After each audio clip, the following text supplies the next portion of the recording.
After 10 years of no word from my husband, he returned home in glory. I thought my suffering had finally ended, but all I got was, "Let's divorce." When I opened my eyes again, I was back on the day of our engagement in 1991. Hello everyone. Welcome to Empress Revenge Stories. Let's begin this story. My name is Lin Xiaojun. I waited for Chen Shuyi for 10 whole years, living alone in our village's mud brick house. In those 10 years, I went from a young woman in her early 20s to a wife with fine lines on her face and rough, calloused hands. My in-laws were unwell, so the farm work and all the household chores fell on me alone. I got up before dawn every day to haul water, cook meals, feed the pigs, and tend the fields. At night, I mended clothes and did laundry. Even when I was so tired I could barely straighten my back. The thought of what Chen Shuyi had said before he left, "Wait until I make something of myself, then I'll come back for you," gave me strength.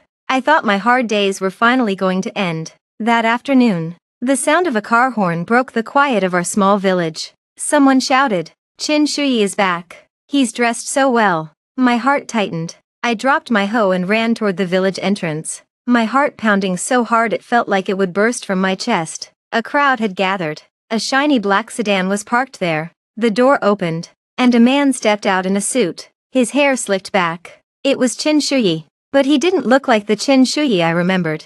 Gone was the youthful awkwardness. His eyes now held the sharpness and distance of a city man. He wore a suit I could never afford. I pushed my way forward, my throat tight, my voice trembling no matter how I tried to steady it. "Shuyi, you're back." He looked down at me. There was no warmth in his eyes, no joy at being reunited after so long, only a faint hint of disgust, as if I were something shameful. He frowned and took a half step back, avoiding the hand I had started to reach out. The murmurs around us faded. Everyone was watching. My face burned. I stood there, helpless, my hands still dirty with soil, my coarse cotton jacket covered in dust, a glaring contrast to his polished appearance. "Lin Xiaojun," she said.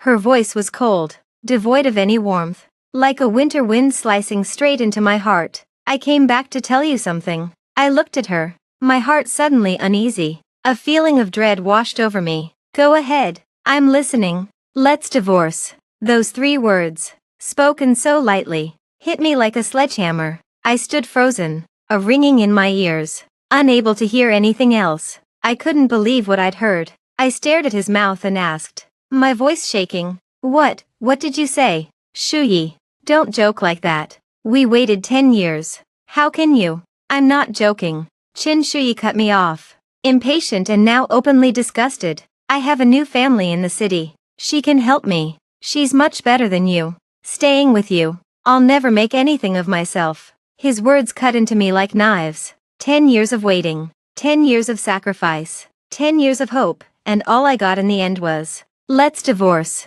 And she's so much better than you." I looked at his cold face, at the pitying, gossiping eyes around me. The world spun. My chest felt crushed under a huge rock. I couldn't breathe. I wanted to question him, to ask him if he remembered the hardships I'd endured, if his promise from all those years ago meant nothing. But when I opened my mouth, only a choked sob came out. Everything blurred, Chen Shuyi's face, the crowd, the shiny black sedan. My legs gave way. I couldn't stand any longer. Everything went dark, and I lost consciousness. Xiaojun, what are you daydreaming about? Hurry, the whole Chen family is here, waiting just for you." A familiar voice, anxious, called to me. I snapped my eyes open. Harsh sunlight streamed through the window and fell on my face. I wasn't standing in the open space at the village entrance, nor was I in the mud brick house I had lived in for 10 years. I was in my parents' main room. Several square tables were set up, laden with peanuts, sunflower seeds, and a few pieces of fruit candy. Some village elders and members of Chen Shuyi's family sat around the tables, chatting and laughing. I looked down at my hands. They were slender and fair, without calluses or cracks, a young woman's hands. My clothes were the floral print jacket my mother had made for me, clean and neat. "Xiaojun, what's wrong? You're so pale." My mother, Wang Xiulian, came over and touched my forehead. "Worried? Are you unwell? You can't fall apart on a day like this." I followed her gaze. Chen Shuyi was sitting in a corner, wearing a blue polyester cotton shirt. His hair still had that youthful look. There was a bit of pride in his eyes, but not yet the cold shrewdness of later years. His parents, Elder Chen and Zhang Guixiang, were talking with my father, Lin Zhangwo. Zhang Guixiang wore an arrogant, condescending expression. The calendar on the wall read May 12, 1991. My heart leaped. Disbelief flooded through me. I had come back. I had returned to 1991, to the very day of my engagement to Qin Shuyi. The betrayal and pain of my past life were still carved into my bones. The despair of that final moment still fresh. Looking at Qin Shuyi, still young and inexperienced. Looking at Zhang Guixiang's smug, calculating face. I clenched my fists, my nails digging deep into my palms. The sharp pain made me even more awake. In this life, I would not repeat my mistakes. Qin Shuyi seemed to feel my gaze. He looked up, offered a faint, dismissive smile, and said, "Xiuzhen, what are you staring at? Come over and sit." In my past life, I would have gone to him eagerly, shy and self-conscious. But now, I just gave him a cold look. I didn't move. I didn't speak. The room quieted. Qin Shuyi's smile faded. Zhang Guixiang stopped talking, frowned, and said with annoyance, "Xiuzhen, what's the matter? Shuyi is calling you. Didn't you hear?" I took a deep breath, steadying the turmoil inside me, and turned to Zhang Guixiang. My voice was calm but firm. "Auntie, I have something to say." Lin Zhangwo frowned and pulled at my arm, lowering his voice. "Xiuzhen, whatever it is, say it later. Today is your engagement day. Don't act up." "Dad, I'm not acting up." I gently freed myself from his grip, let my eyes sweep over everyone in the room, and finally rested them on Qin Shuyi. I spoke slowly, each word deliberate. "I'm not going through with this engagement." The words exploded in the room like a bomb. Elder Chen shot to his feet, his unassuming manner gone, replaced by urgency. "Xiuzhen, what are you saying? Don't joke like that. The engagement is all set. Our relatives and friends are here. You can't just call it off." Zhang Guixiang was livid. She slapped the table and rose, shrieking, "Lin Xiuzhen, are you making fools of the Chen family? You don't know what's good for you. Our Shuyi is a fine young man with a bright future, and you don't want him." Qin Shuyi's face darkened, his eyes full of shock and anger. "Lin Xiuzhen, what do you mean? Why would you call off the engagement?" I met their eyes, unwavering. My voice was calm but clear. "It's simple. I don't want to do this. I think we're not right for each other." "Not right?" Zhang Guixiang trembled with rage. "Tell me exactly what's not right. How is our Shuyi not good enough for you? Your family isn't as well off as ours. We didn't look down on you for that. And now you're being picky." "Auntie, whether someone is good enough isn't for you or for family backgrounds to decide." I looked at her, neither cowed nor aggressive. Two people need to truly care for each other to make a marriage work. I don't think Qin Shuyi and I have that. Lin Zhangwo stamped his foot in frustration, pulling at my arm again. "Xiuzhen, have you lost your mind? If word of this gets out, how will you ever show your face in this village again? Apologize to the Chens right now and say you were joking." "Dad, I'm not joking." I looked at him, both pleading and resolute. "I know this will embarrass the family and make people talk, but I can't settle. I can't be unhappy for the rest of my life." My mother, Wang Shilian, stood by, her eyes red. She took my other hand and said, choking up,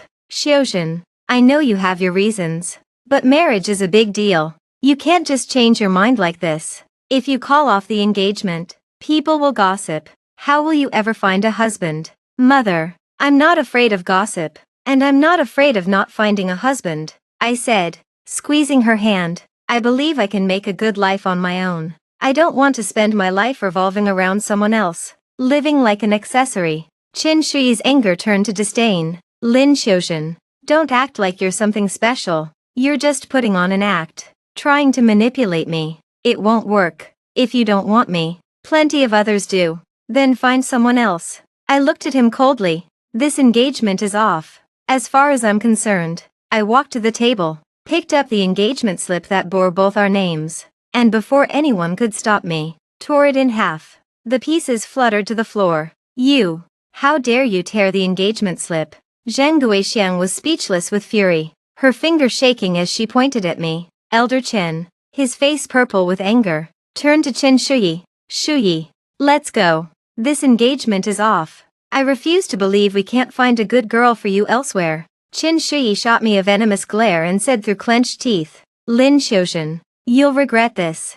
I watched them storm out of the main room. I saw the stunned faces of the elders, the worried, helpless looks of my parents. I felt no regret, only relief. I had suffered enough in my past life. In this life, Lin Xiuzhen would live for herself. After the Qin family left, the room fell deathly silent. You could have heard a pin drop. The elders exchanged awkward glances, sighed, mumbled excuses, and soon took their leave. Lin Jiangwo stood where he was, his face ashen, his chest heaving with fury. When the last elder had gone, he couldn't hold it in anymore. Lin Xiuzhen, what on earth has gotten into you today? Do you have any idea what you've done? I kept my head down and let him vent. I knew my father cared about face more than anything. This had shamed him in front of the whole village. Of course he was angry. Wang Xiulian held my hand, tears streaming down her face. Xiuzhen, why are you so stubborn? The Qins may be snobbish, but Shuyi is a decent-looking boy, clever too. He might actually make something of himself. By rejecting this engagement, you've made our family a laughingstock. Mother, I know I've let you down. I looked at her tear-stained face, a pang of guilt in my heart, but it was nothing compared to the pain of my past life. But I truly don't want to marry Qin Shuyi. If we're a bad match, it's better to break it off now than to suffer later. A short pain is better than a long one. Short pain. Lin Jiangwo laughed bitterly and pointed at the door. Do you know what that short pain means? It means the whole village pointing fingers at you. It means no one will dare come to propose to you. It means you'll never hold your head up again. How did I raise such a foolish daughter? He raised his hand to strike me. Wang Xiulian rushed to shield me, crying, Jiangwo, don't hit her. Xiuzhen must have her reasons. Let her explain. Won't you? His hand stopped in midair. He stared at me, his eyes full of disappointment and anger. Reasons? What reasons could you have? You've ruined our engagement day. What reasons can there be? I looked at my father, my voice steady. I think Qin Shuyi and I are not a good match. He's too proud and unrealistic. He's not the kind of man who can build a steady life. I don't want to marry him and spend my life suffering in vain. This wasn't empty talk. It was the lesson I had learned from 10 years in my past life. Qin Shuyi had always been like that, aiming too high without being willing to put in the work. That he had succeeded in the city was due more to luck and opportunism than real ability. Lin Jiangwo was taken aback. He hadn't expected me to say such things. His voice softened slightly. How do you know he's unrealistic? Young people are often ambitious. Once he's married and has a family, he'll settle down. Dad, a leopard doesn't change its spots. I shook my head. Some things are in a person's nature. I don't want to gamble my whole life on the hope that he'll change. Wang Xiulian stroked my hand. Xiuzhen, I know you're thoughtful, but you can't decide so hastily. Think it over. If you really change your mind, I'll go and plead with your aunt. Maybe we can still salvage this. I won't change my mind. Mother, I looked at her, my eyes steady. Even if no one ever proposes to me, even if the whole village gossips, I won't regret what I decided today. I can farm. I can work. I don't need a man to make a living. Just then, hurried footsteps sounded outside, and Xiao Hongmei burst in. Xiuzhen, I heard you chased the Chens away. You're amazing. Hongmei was my best friend. Straightforward and decisive. One of the few village girls who wasn't bound by tradition. In my past life, after Qin Shuyi abandoned me, everyone avoided me. Only she stayed by my side, comforting and helping me. Lin Jiangwo frowned when he saw her. Hongmei, you're just in time. Talk some sense into Xiuzhen. She's being impossible today. But Xiao Hongmei came to my side, patted my shoulder, and said to him, Uncle, I'm not going to talk her out of it. I think she's right. Qin Shuyi is no good. His mother is so snobbish. Even if she married him, Xiuzhen wouldn't be happy. You're encouraging her, Lin Jiangwo said anxiously. Word will get out. How will Xiuzhen ever show her face again? What's wrong with how she shows her face? Xiao Hongmei lifted her chin defiantly. Uncle, marriage is Xiuzhen's own business. Only she knows what's good for her. You can't ruin her life just to save face.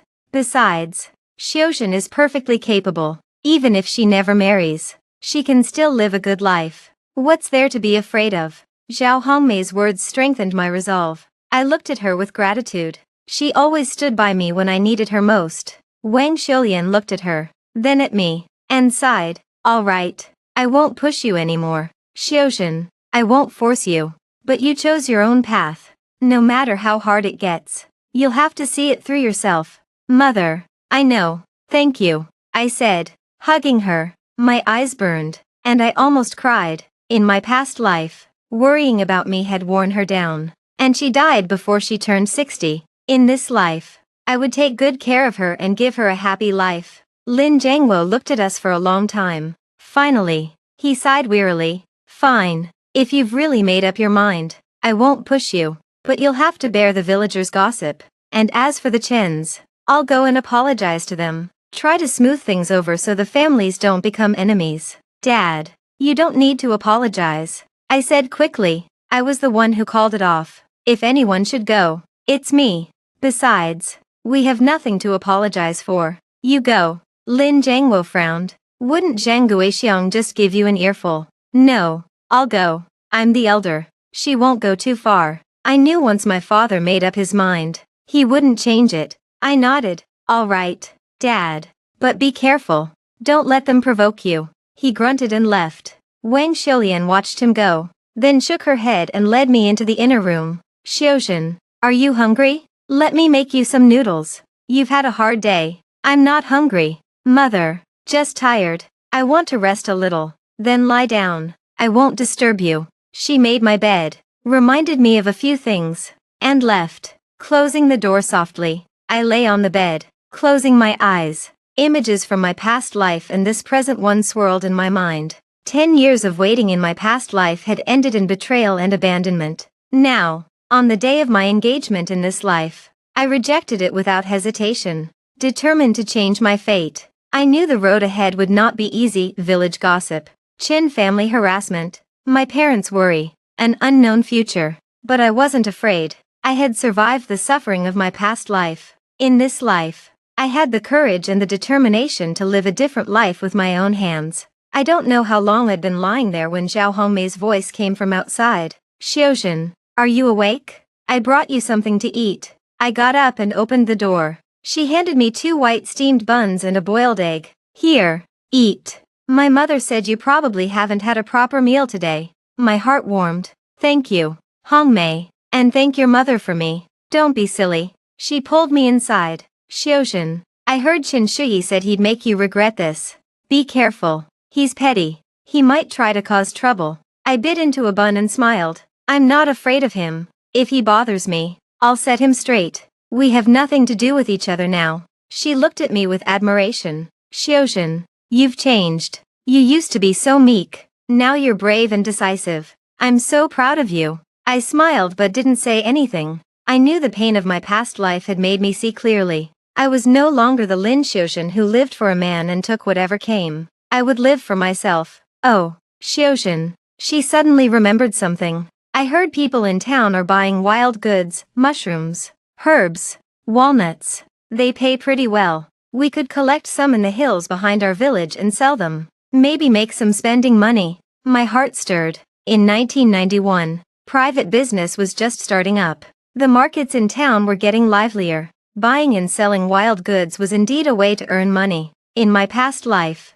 I had only ever focused on my household and never thought about earning money on my own. In this life, this could be my first step. Really. I looked at her, my eyes brightening. Then let's go to the hills tomorrow. Great. She was immediately excited. I'll come for you first thing in the morning. We'll go together. We'll pick a lot and make good money. Seeing her excitement, I couldn't help but smile. I knew that from this moment, my comeback had truly begun. No matter what difficulties lay ahead, I would not back down. I knew that only by relying on myself could I live a brilliant life. The next day, I woke before dawn. The sky was still gray outside. The rooster hadn't even crowed. I quietly got up, careful not to wake my parents. Yesterday's drama had kept them from sleeping well. I didn't want to worry them further. I found an old bamboo basket and a sturdy pair of cloth shoes. Tying the laces carefully, Zhao Hongmei was right. The hills were our resource.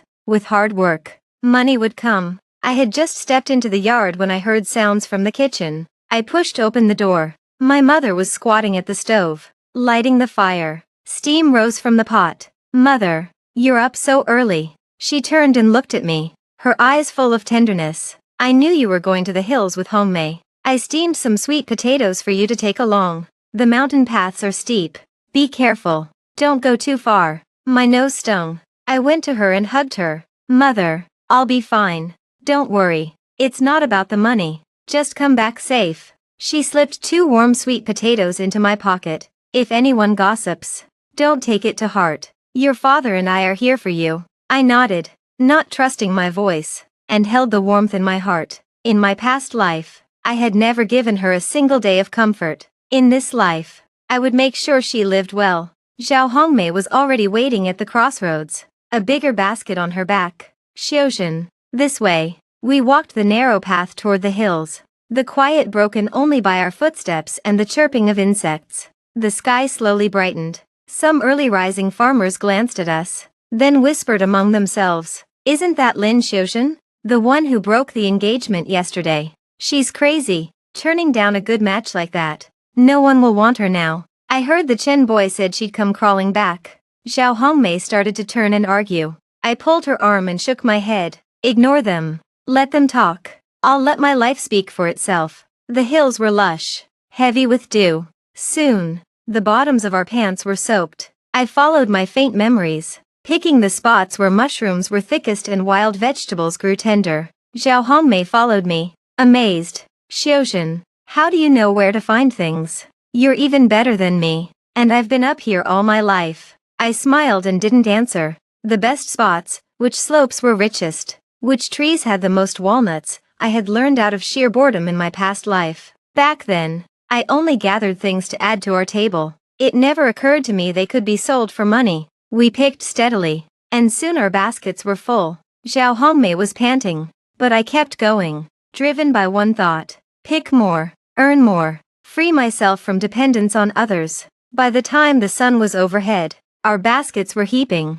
"Enough, enough, any more and we won't be able to carry them." She wiped her face and looked at our 2 overflowing baskets, her eyes bright. "So much. We'll sell it for a good price." We turned back. At the village entrance, we ran into Chen Shuyi. He was standing by the roadside, apparently waiting for someone. When he saw us, covered in dirt, carrying overflowing baskets of wild goods, his face twisted with obvious contempt. "Lin Xiuzhen, this is the best you can do." He folded his arms, refusing to be the Chen family's wife. "And now you're scrabbling in the dirt. How shameful." Zhao Hongmei exploded. "Chen Shuyi, watch your mouth. We're earning an honest living. That's better than you, with your big talk and no follow-through." His face darkened. "I'm talking to Xiuzhen. Mind your own business." I pulled Zhao Hongmei behind me and looked at him calmly. "What I do is none of your business. We have nothing to do with each other. Stop bothering me."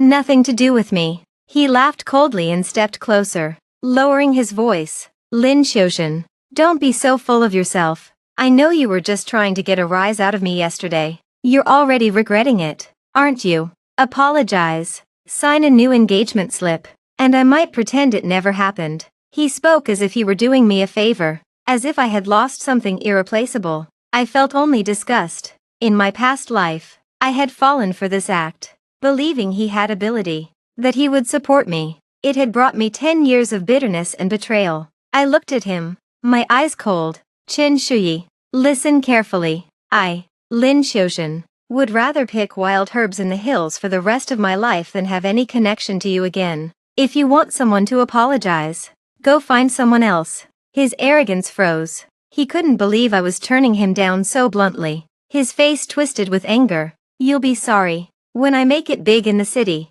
Don't come crawling to me. I won't even look back. I'll wait for that," I said flatly, and walked past him, carrying my basket. Zhao Hongmei shot him a glare and followed. After a few steps, I glanced back. Chen Shuyi was still standing there, his face livid. I felt nothing, not a flicker of emotion, only relief. This man had been the bane of my past life. From now on, he was just a stranger. When we got home, my parents stared at the 2 overflowing baskets. "You picked all this?" Lin Jiangwo came over and lifted a basket. Heavy. 2. Father. Mother. We're going to sell these in town this afternoon, I said, putting them down. Wang Shilian took my hands and saw the small cuts the grass had left. She frowned with concern. Look at your hands. Don't rush to earn money. You'll wear yourself out. It's nothing, Mother. Just a few scratches. I pulled my hands back. I want to earn my own money, so I don't have to depend on anyone. Lin Jiangwo was quiet for a moment. Then he sighed, pulled out an old cloth pouch, and opened it. Inside were a few crumpled coins. Take this. It's not much, but it's what we have. He pressed it into my hand. Take the bus to town. Don't walk. If anyone gives you trouble, come back and tell me. My hand warmed around the money. He had scolded me, but his heart was with me. Father, I don't need this. I can earn my own. I tried to give it back. Take it. He insisted, his voice gruff but gentle. It's your first time trying to do business. Don't get cheated. I believe in you. If you work steadily, you'll make a good life. My eyes stung. I nodded firmly. I will. In the afternoon, Zhao Hongmei and I carried the wild goods onto the bus.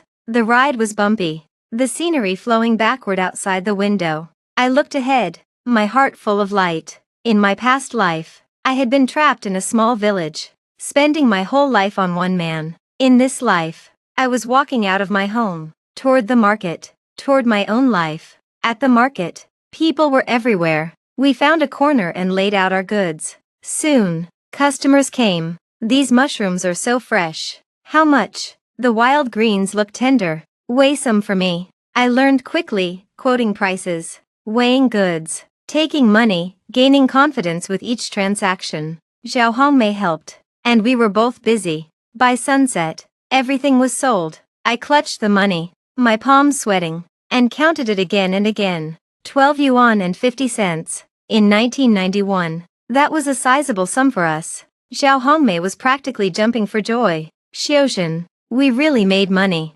So much. I smiled, feeling a warm, solid weight in my hands. This money hadn't fallen from the sky or been given by anyone. I had earned it with my own hands. By picking and selling. There was a special kind of security in that. We stopped at the supply store to buy salt and soy sauce, then bought a roll of printed cotton my mother had always wanted and a pack of good cigarettes for my father. I carefully folded the remaining money and tucked it into my inner pocket. On the ride home, Zhao Hongmei chattered excitedly about picking more tomorrow, selling again the day after, earning every single day. That night, I couldn't sleep, not from excitement, from the feeling of having a foundation under me. So I didn't need a husband's family or a husband. I could stand on my own. Before dawn, I got up and tidied the money, then checked the bag and scale for town. My mother was already in the kitchen. I steamed more buns and boiled an egg for you to take along. She said, don't rush. Be safe. I will, Mother. I helped her feed the fire. When I earn a little more, I'll buy you new clothes. She patted my hand. I don't need new clothes. Just you being safe and happy is better than anything. My heart was full. I didn't say more, but I held on to those words. Just as we were about to leave, Qin Shuyi appeared at our gate. Lin Xiuzhen, is this your idea of making a life? He sneered, going up the mountain like a laborer.